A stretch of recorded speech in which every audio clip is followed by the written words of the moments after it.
Hi there mga beloved yung soulmates. Welcome to Renzo Tara Channel. Nandito lang po yung lingkod para bigyan kayo ng isang soulful and meaningful tarot reading. Dito lamang po sa inyo lagi nabangan at sinusubaybay na Renzo Tara Channel. Kamusta po kayong lahat? Ang ating reading po ay napakasamahan ay para sa ating mga pinakamahal na nasa sign na Aquarius. Okay, I hope you're doing great, you're healthy, you're safe, and of course, you're happy. Kapag bago po kayo sa ating channel at di pa po kayo nakasubscribe, please do subscribe, like, comment, and share. If you're watching this ating TikTok account, pakifollow na rin po. Okay, Rentaro 444. And if you want to avail a private reading, huwag po kayong mahiyang mag-message po sa akin. Hindi po kayo unang mag-message sa inyo. Kapag may nag-message po sa inyo to over a private reading, scammer po yan. Okay, so gagayahin po yung pangalan, yung mukha, yung mga videos, they are uploading it. But doon lang po kayo sa digit po na almost 13K followers. Alright, be careful po. Naglipa na po yung mga manloloko ngayon. Alright, ulitin ko, this is for you, Aquarius, Sun, Moon, Rising, and Venus sign. Alright. Then, I'll go with last shuffle. Kunin na natin ang isang bara. Alright. So, sige. Spirit Universe, Spirit Gates, Angels, Ancestors, Holy Spirit, Saint Michael. 10 cards please for Aquarius. 2, 3. Spirit Universe, Spirit Gates, Angels, Ancestors, Holy Spirit. 4, 5. Last 5 cards please. Spirit Universe, Spirit Guides, Angels, Ancestors. Nagpakita. 6, 7, 8. Last 2 cards please. 9 and 10. Alright, Aquarius, your 10 cards are now ready. Sige, huwag na natin patagalin pa ito, Aquarius. Okay, simulan natin yung reading with your first card. Oh, Judgment. Aquarius, busy ka lately to the point na ang dami mong pinaprocess. Are you expecting something, result? May naantay ka bang resulta? Okay, it's because Judgment is like, this card is about result na immediate result.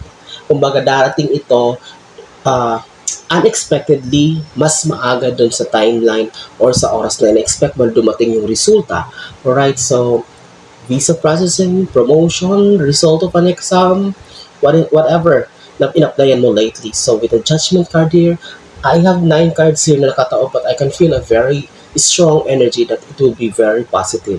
So congratulations in advance, Aquarius, kung ano man itong inaantay mo. So the result is very positive, so i-claim mo na ito. Alright? Pangalawa, eto na nga. Nako, Aquarius, may mga magta-travel, may mga uuwi ng Pilipinas, may magbabakasyon sa ibang bansa. Siguro related din dito sa Judgment na lumabas is about resulta, siguro visa, nag-aantay ko yung approval ng visa. Kung ano man to, promotion, it's more on may mga Aquarius dito na lilipat ng bahay, lilipat ng trabaho, mag-open ng business, mag-franchise, or whatsoever. It's all about expansion, movement. So Aquarius, this is a very beautiful card. It's because your life will be moving fast. Acceleration, ito mabilis na transformation, mabilis na pagbabago, progress, and growth for you. So again, with the second card here, advance congratulations for you, Aquarius. Okay? Page of Cups, harvest season. There will be reward. You will be, aanihin mo na lahat ng bunga ng mga paghihirap mo, pagtsatsaga mo. All of the sacrifices, lahat ng hard work na ginawa mo for a long time, to the point na ang daming betrayals, trinidor ka, tinalikuran ka, pinagtawanan ka ng maraming tao with all the decisions that you made, na parang para sa kanila, it's, kasi you're the kind also of a person na parang, hindi, walang sino mo makakadikta sa akin. Ito yung gusto ko. Okay? Because Aquarius, kayo yung mga tao, parang, I'm not saying na stubborn kayo, matigas yung ulo nyo, but, in terms of principles in life, in terms of mga paniniwala, hindi pwede kayong diktahan, or walang sino man ang pwedeng, you're not taking advices from other people because you make decision on your own. And with that Page of Cups here, believe me, whatever decisions that you put or na you did for a long time and na parang ang tagal na panahon na parang feeling mo walang progress or walang nangyaring growth. Now, with the Page of Cups here, with the Chariot and the Judgment card, so expect, massive improvement.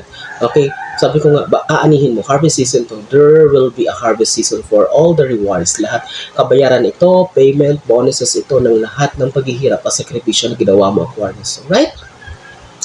Wow. Sorry ha. Ang gaganda talaga ng bara. Aquarius, Knight of Pentacles here. Stability about Pentacles, money, finances. Here you are as a knight, a sundalo. Ang haba ng nilakbay mo. Ang haba, galing ka sa isang laban na talagang akala mo hindi mo masusurvive or hindi mo mapapanalunan. But here you are, pauwi ka, not only the happiness, but you're holding the pentacle as a reward. Stability ito, believe me, Aquarius. There's no point na talagang hindi mo ito makukuha kasi napakasipag nyo. Kalam nyo, Aquarius, kung pwede dalawa, tatlong katawan yung gagawin, hindi kayo nauubusan ng energy. That's why, lahat ng mga Aquarius sa mga tao, aside po sa magaling sa paghawak sa pera, pag-manage ng finances, resources, you are very determined, you're very goal-oriented. Kayong mga Aquarius, that's why hindi kayo tumitigil na hindi nyo makuha yung isang bagay na talagang gustong-gusto nyo mangyari. And with this Knight of Pentacles here, this card is just telling you to push through. No giving up here because talagang napakalinaw na lahat ng sakripisyo mo until the end will be rewarded. Alright? So, there's no point here, Aquarius. Okay? Tuloy lang. Laban lang. Okay? Gaganda ng cards dito. Talagang napakalinaw. Alright? Congratulations. Wow. With the Wheel of Fortune here. Mga nakaraang buwan, mga nakaraang taon, parang medyo gumuho yung mundo mo. Ang dami nagsabay-sabay yung problema, may mga nagkasakit na Aquarius, merong mga Aquarius na nabaon sa utang, na-scam, na-loko, parang wala. With the Wheel of Fortune here, believe me Aquarius, iikot naman yung ruleta ng kapalaran para sa you. There will be good news. There will be a massive turn around, o parang, biglang liko. Sabi ko nga sa inyo, babayaran na ng universe, lahat ng sakripisyo, sakit sa damdamin, betrayals, sleepless nights na binuhos mo dito sa mga bagay na gustong-gusto mo mangyari. Alright? With the Wheel of Fortune, believe me, it's just a matter. Hawak kamay mo na talaga dito ang good news. Hawak kamay mo na Aquarius ang blessings. Alright? You truly deserve this. With the Wheel of Fortune here, may swerteng parating para sa'yo. Alright? So, claim mo na ito, Aquarius. Okay, claim mo na ito. Talagang isipin mo, imagine mo na, hawak-hawak mo na ito. Alright? So, nasa kamay mo na. Okay? Magugulat ka, magigising ka isang araw. Talagang nasa tabi mo na ito. We have 5 cards more here in the second row before we proceed sa ating natitirang 5 baraha. Kapag nagustuhan niyo po ang ating reading ngayon, first time po kayo sa ating channel, pakisubscribe naman po, like, comment, and share. And kapag pinapanood niyo po ito ngayon sa ating TikTok account, pakifollow na rin po. And also, what is this? If you want to avail a private reading, kayo lang po ang magme-message sa akin. Kapag may nag-chat po sa inyo, hindi po ako yan, scammer po yan, hindi po ako nag-reading through WhatsApp or any other means. It's only through Facebook, social messenger lang po. I-chat niyo po ako dito, pag-usapan natin, ibibigay ko sa inyo yung link kung paano niyo ako makakontakt sa messenger. Mag-ingat po, ang dami po nakalat po mga manloloko ngayon. Pang-anim. Right? Pang-anim mong baraha, Aquarius. 9 of Wands. Doble ingat. Kasi baka mamaya ma-evil ay itong inaantay mong resulta, itong mga bagay na talagang pinupush mo. Kasi baka nag-overshare ka, Aquarius. Keep it to yourself kasi may evil eye dito. Prone kayo sa evil eye, sa inggit. Okay? Kahit yung pinaka-closest mong kaibigan, kamag-anak. Okay? Wala nang, bibihira na lang yung loyal and trustworthy ngayong panahon. Right? With a 9 of Wands here, it's very clear here na merong tao sa paligid mo, in your circle, in your friendship, in your family member that is secretly naiinggit or evil eye na hindi masaya sa'yo or parang gusto kang pabagsakin or hindi talaga masaya sa progress mo dito, Aquarius. That's why I'm telling you, okay, don't trust. Okay? Talagang may tayo dito. There's something wrong. Queen of Pentacles, kung lately medyo magulo ang kaperahan, medyo disorder. Although meron naman pero parang hindi naayos ng mabuti kung saan talagang pagkagastos. Hindi mo na-manage. Although sabi ko, you're very good in managing your resources and finances. But it seems na medyo kinapos tayo lately, Aquarius. Parang medyo ang daming pinagkagastosan. May mga emergency, may mga unwanted expenses na nangyari. Okay, that's why medyo nabawasan or medyo na-negative yung finances dito. Okay, nag-worry ka dito. But Aquarius, believe me, with the Chariot card here, nakatapat niya, there will be recovery. Mababawi mo ito, sobra pa, mabilis, Mabilis ang pagbawi dito, mabilis yung recovery period dito, Aquarius. That's why you don't need to worry too much. Okay, just do your job, just do your best. Okay, ipabalik yan ng universe sa'yo. Doble, triple pa. Alright, so natural yan. May mga bagay tayo, hindi natin kontrolado yung mga pangyayari sa mundong ito. As long as we do our best, honesty and fairly, wag kang matakot, wag kang mangamba na baka hindi na ito maibalik sa'yo. The universe has its own way, may sariling paraan, may sariling timeline ang universe para ibigay ang lahat ng ito sa'yo. Okay? Pangwalo, Eight of Cups. Actually, Aquarius, kayo yung tipo ng taong parang, aside from unstoppable, ang dami niyong gustong mangyari, ang dami niyong, actually, kayo yung tipo ng taong, kapag nangangarap, hindi yung putyo-putyo lang, talagang big time, And we can see here with the Eight of Cups that you are unstoppable. Kung tutusin, may mga napundar ka na, may savings ka na, may napagtapos ka na everything, but still, you're looking for more. Okay? So that's why, kung ano mga pangarap mo, Aquarius, kung ano pa mga plano mong gustong gawin, and you really bother about your plans here. Alright? So, always think na kung ano man yan, it will be very fruitful because the Wheel of Fortune here, magtatagumpay ka, and it will be very productive in the future with the harvest season here, with the harvest card here, with the Page of Cups, Aquarius. Okay? Kaso nagiging problema lang dito, naapektuhan yung, nakakompromise yung health nyo. Aquarius, sa sobrang sipag nyo, sa dami na gusto nyo mangyari, gusto nyo maabot, sa sobrang gusto nyo mag-ipon ng itong pera, bumili ng ganito, nakakompromise lang yung health. Okay?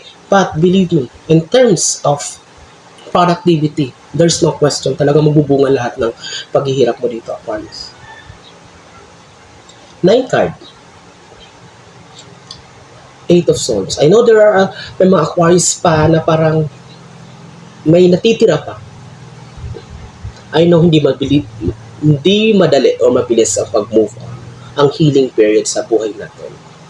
But if you help yourself, because nakikita ko dito, you really want freedom. Ang nakikita kong freedom dito na gusto mo maging malayo, magkaroon ng stability is about finances.